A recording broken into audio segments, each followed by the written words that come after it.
গল্প পাঠে দীপঙ্কর ব্যানার্জি। এরকম অদ্ভুত একটা পরিবেশে গল্প পড়তে খুব ভালো লাগছে। গল্পের নাম এক রাত্রি। শ্রী ধীরেন্দ্রলাল ধরের গল্প। নৌকা করে যাচ্ছিলাম। সন্ধ্যার পরে তুমুল ঝড়জলে নৌকোপথে আটকে পড়ল। এক ঘাটের কাছে একটি বাঁশের খুঁটিতে নৌকো বাঁধা রইল পুরো 2 ঘন্টা। রাত 8টায় যখন পৌঁছাবার কথা তখন সেখানে পৌঁছলাম রাত 10টার পরে। সেখান থেকে পুরো 1 ক্রোশ গেলে তবে আমার গন্তব্যস্থল। পাকা পথ কিছুই নেই, ধান ক্ষেতের আলোর ওপর দিয়ে হাঁটতে হয়।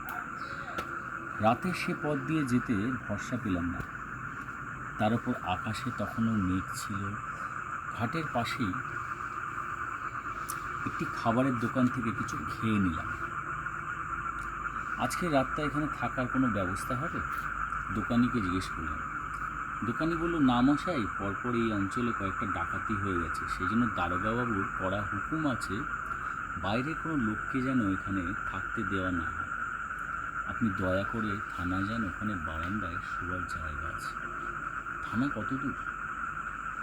এখান থেকে পোয়াটা পথ ওই রাস্তায় সোজা গেলেই দেখতে পাবেন একটি আলো জ্বলছে, কিন্তু থানায় একবার গেলেই তো অনেক কথা, অনেক কৈফিয়ত। বললাম, না, অত দূর আর যাবো না। কাছাকাছি কোনো জায়গা নেই যেখানে শুয়ে রাতটা কেটে যায়, ভিজতে হয় না? ওই পাশেই নদীর ঘাটে একটা চাতাল আছে, দেখুন গিয়ে। সেই দিকেই গেলাম। একটু গিয়েই একটা ঘাট, বাঁধানো চত্বর, দুপাশে একটু রোয়াক, মাথার ওপর ছাদ। স্থানটি খারাপ লাগলো না। একটা রোয়াকের ওপর শুয়ে পড়লাম। নতুন জায়গা, ঘুম আসতে চায় না। খানিকক্ষণ এপাশ ওপাশ করলাম। আবার বৃষ্টি থামলো, ব্যাঙ ডাকতে শুরু করলো। একটা না ব্যাঙের ডাক শুনতে শুনতে কখন কোনো এক সময় ঘুমিয়ে পড়লাম। কতক্ষণ ঘুমিয়ে পড়লাম জানি না। সহসা কোনো এক সময় কে যেন আমার নাম ধরে ডাকলো। ঘুম ভেঙে গেল। তাকিয়ে দেখি আকাশ পরিষ্কার হয়ে গেছে, চাঁদ উঠেছে, চাঁদের আলো এসে পড়েছে চাতালের ওপর। কেউ কোথাও নেই, মনের ভুল তাহলে। নিশ্চিন্ত মনে চোখ বুঝলাম।